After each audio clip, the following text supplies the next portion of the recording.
gabung. Halo Kali, selamat malam. Halo, selamat malam Kak Fadil. Gimana nih, suaraku kedengeran kah?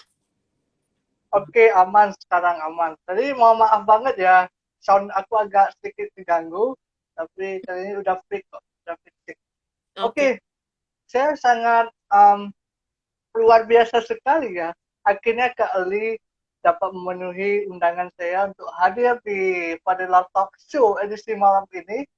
Kita bakalan bahas tentang topik yang sangat menarik nih Kak Ali, Oke.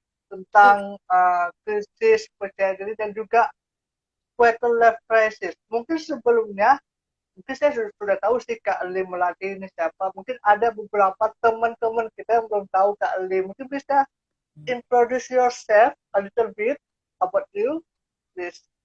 Okay, sure thing. Hello everyone. Hi. My name's Erli Melati Dalah Putri. Namaku Erli Melati Dalah Putri. Aku biasa dipanggil Mela. Nah, gitu. Tapi kalau Wow. misalnya Erli biasanya branding buat bahasa Inggris aja gitu ya, biar kayak podcast with Erli Melati gitu. Cuman sebenarnya aku lebih nyaman dipanggil Mela. Nah, aku ini seperti yang Kak Fadil udah bilang tadi, aku adalah mahasiswi psikologi UI angkatan 2019. Jadi saat ini aku lagi di semester 6. Nah, untuk kegiatan aku yang lainnya, aku sekarang lagi magang, terus juga aku pernah ikut beberapa organisasi yang related to mental health dan psychology. Jadi bisa dibilang aku ini juga cukup psychology antusias ya, selain dari jurusan kuliahnya, tapi aku juga tertarik banget sama psikologi dari organisasi-organisasi yang aku ikutin. Gitu, Kak Fadil. Salam kenal, teman-teman semuanya. Wow, wow, sangat luar biasa sih. Ini baru pertama saja sudah sangat luar biasa ini Waduh. pembukaannya. Jadi, oke, mungkin sebelum kita masuk ke topik pembahasan kita kali, saya mau tahu sedikit. Saya curious tentang kenapa Kak Li ini memilih psikologi sebagai um,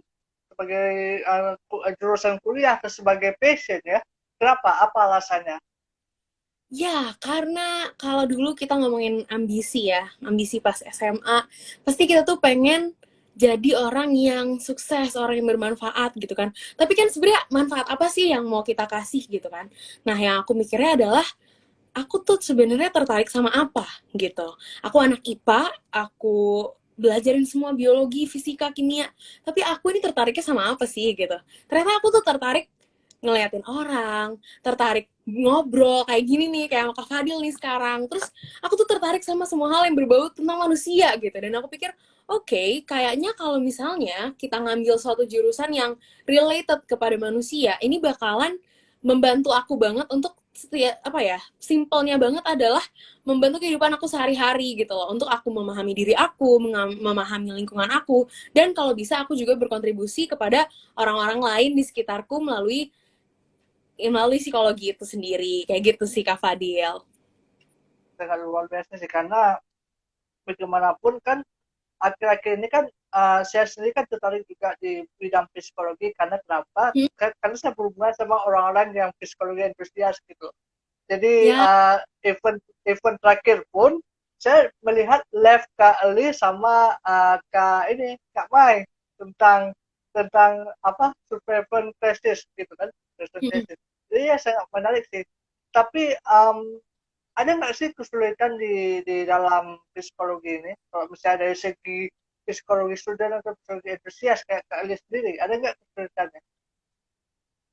Oke, kesulitannya adalah ketika kamu berkecimpung di dunia psikologi, people quickly assume bahwa kamu tuh ngerti segalanya tentang psikologi mereka, dan kayak oke, lo baca pikiran gue sekarang, padahal kayak no, gak bisa kayak gitu, tidak semudah itu gitu kan, kayak gitu sih. Dan ketika kamu tahu psikologi gitu ya, jadi tantangannya adalah orang-orang jadi bertanya-tanya gitu kepada kamu ketika ada fenomena yang terjadi di sekitar mereka. Mereka kayak, ini kalau secara psikologi penjelasannya apa ya gitu. Nah, mungkin itu jadi agak sedikit suatu tantangan ya buat kita mahasiswa psikologi atau psychology enthusiast untuk bisa membantu menjelaskan gitu. Kayak kira-kira apa, kira-kira dari ilmu yang kita punya sekarang, walaupun kita belum menjadi seorang psikolog, belum menjadi ahli atau pakar psikologi, tapi apa sih yang kira-kira kita bisa kasih tahu gitu. Kayak gitu sih paling Kak Fadil. Jadi itu sih masalahnya karena orang Hmm. kan mungkin sebagian orang menganggap kalau kita, ini anak ini jurusan psikologi, jadi tahu segalanya itu. entah mau psikologi klinis atau apapun. Karena kan yang kita tahu kan psikologi itu banyak cabangnya, ada psikologi klinis, ada apa. Jadi Kak Ali ini psikologi apa lebih lebih tepatnya? Kalau di aku, di UI itu sekarang nggak ada penjurusan untuk S1-nya.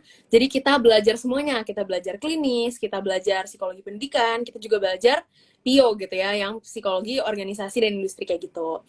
Jadi kalau aku pribadi, aku tertarik apa ya? Mungkin lebih ke ketertarikan aku pribadi gitu ya.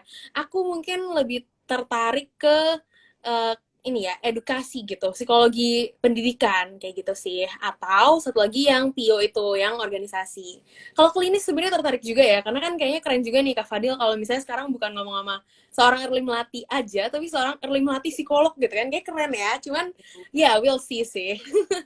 Ya we'll see. Ya, oke, sangat menarik sih. Oke, kita masuk ke topik kita sih tentang Uh, krisis identitas di kalangan anak muda.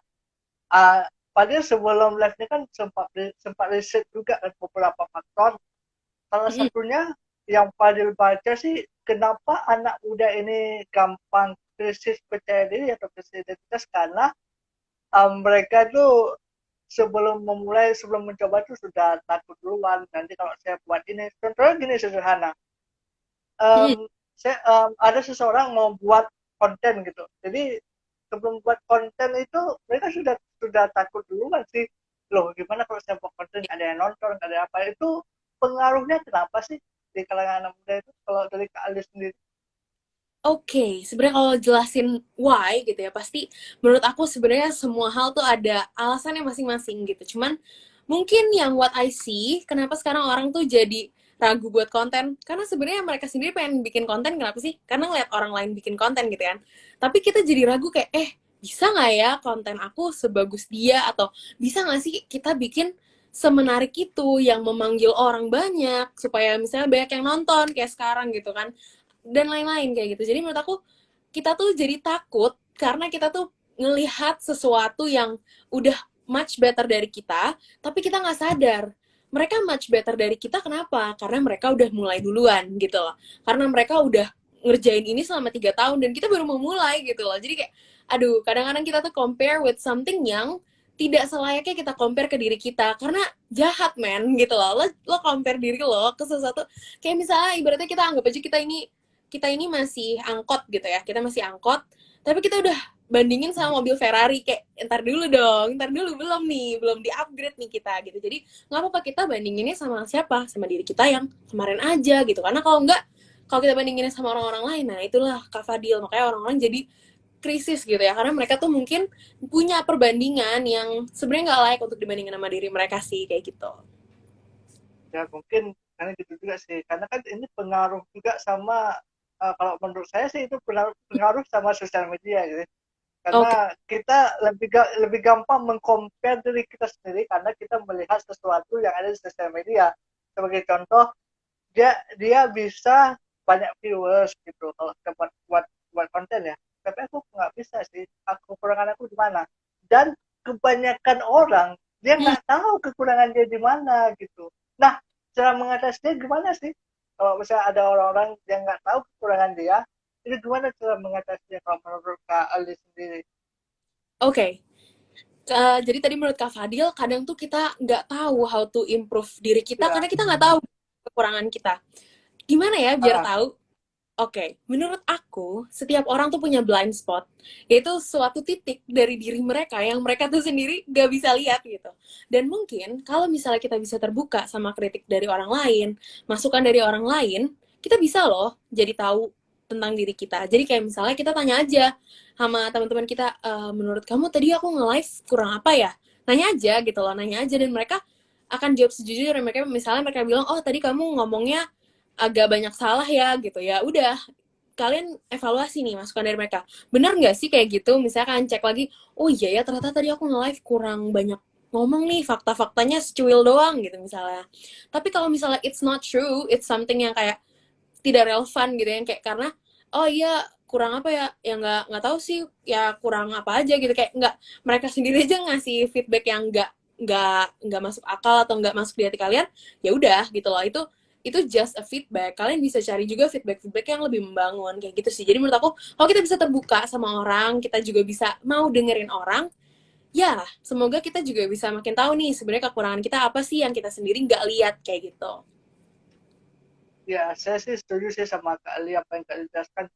Nah, saya juga baca nih Kak Ali di beberapa jurnal atau beberapa riset gitu, Ya, salah satu faktor yang membuat anak muda sekarang itu krisis percaya diri adalah lingkungan yang toksik gitu, oh, lingkungan yang tidak mendukung gitu.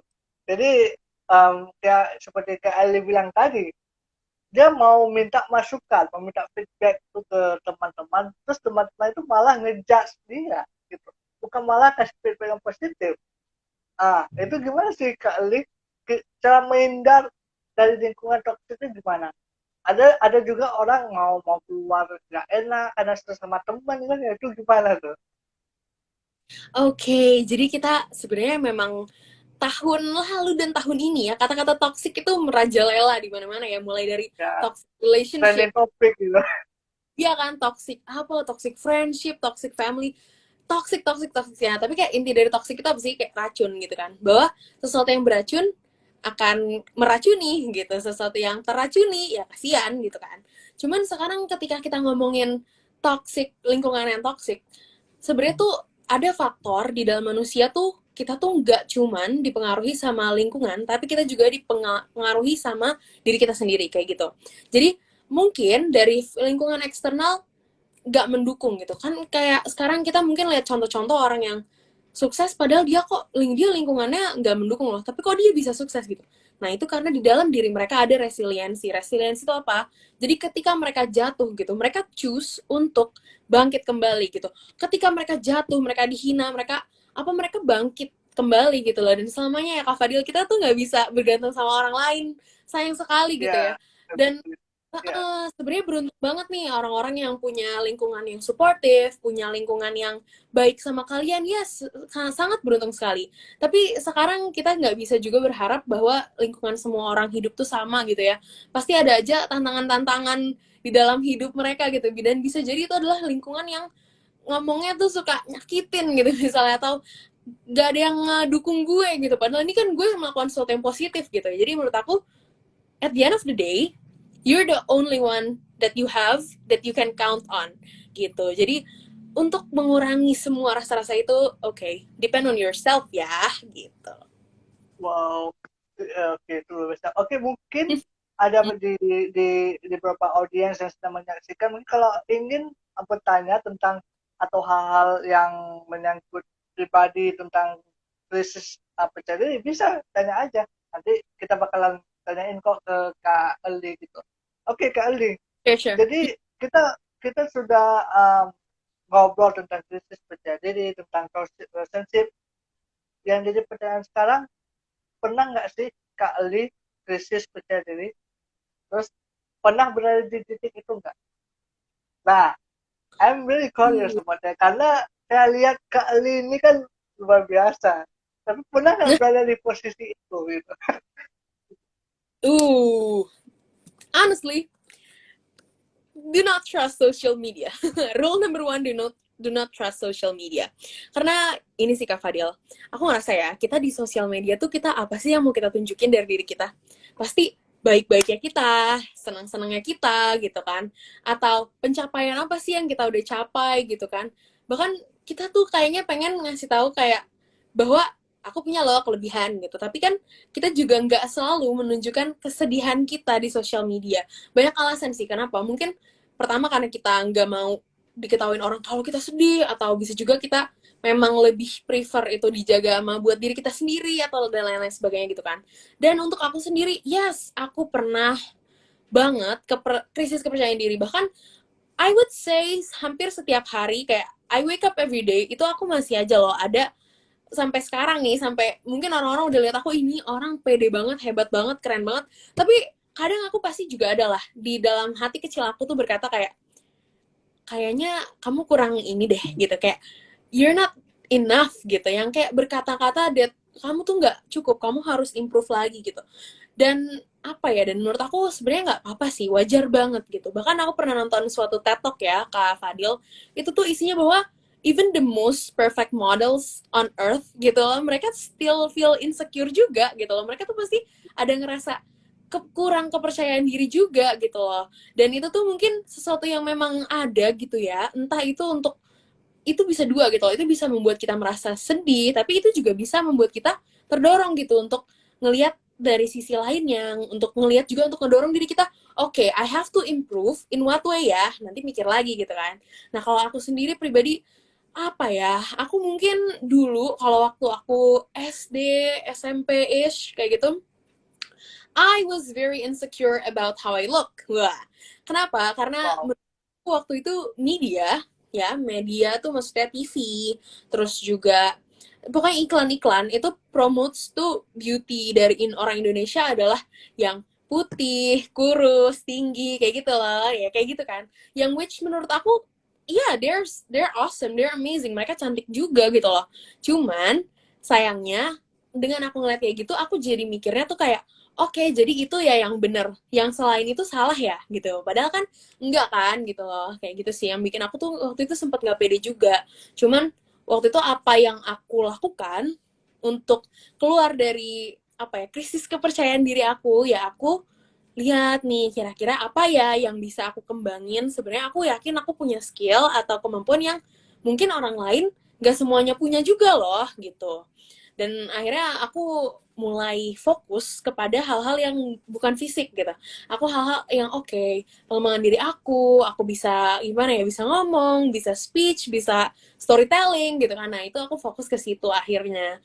Dan setelah itu aku juga ngerasa oke, okay, ternyata physical appearance itu not everything kayak gitu. Jadi banyak sih, dan itu bener-bener proses banget sih. Kak Fadil gitu nih, Kak Fadil. Kira-kira. Wow, sangat menarik sih gimana saya bisa dapat bisa petik 1% dari cerita Kak Ali tadi tentang Kak Ali, gimana Kak Ali bisa bangkit, yaitu dengan percaya pada diri sendiri sih. Karena menurut menurut Fadil sih, menurut saya sih standar kecantikan itu orang beda-beda sih. Gitu. Nggak bisa diukur dari satu frame gitu. Oh, kalau kamu mau cantik, kamu harus kayak artis A, artis B, artis C. Itu nggak bisa dan nggak akan bisa gitu. Karena standar cantik atau standar cakep atau standar ganteng seseorang itu berbeda-beda gitu. Tergantung yang ngeliat gitu sih. Jadi Iya, ya, bener. doing your best. Ya, yeah, I believe so. Sorry nih Kak Fadil, aku potong nih. Bahkan ada kakek aku lagi nonton live ini ya. Dia komen tuh, pernah Wow. masih kecil sering nangis. Iya, bener banget.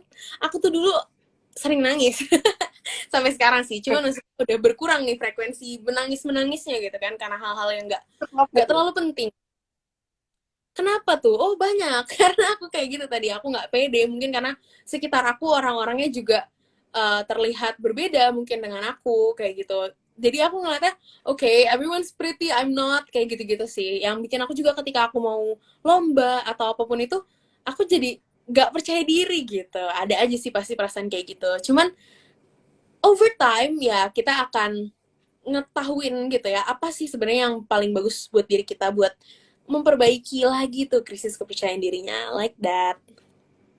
Ya, jadi saya setuju sama Kak Ali bilang. Jadi kalau kita mau memperbaiki krisis percaya diri kita harus tengok ke dalam diri kita.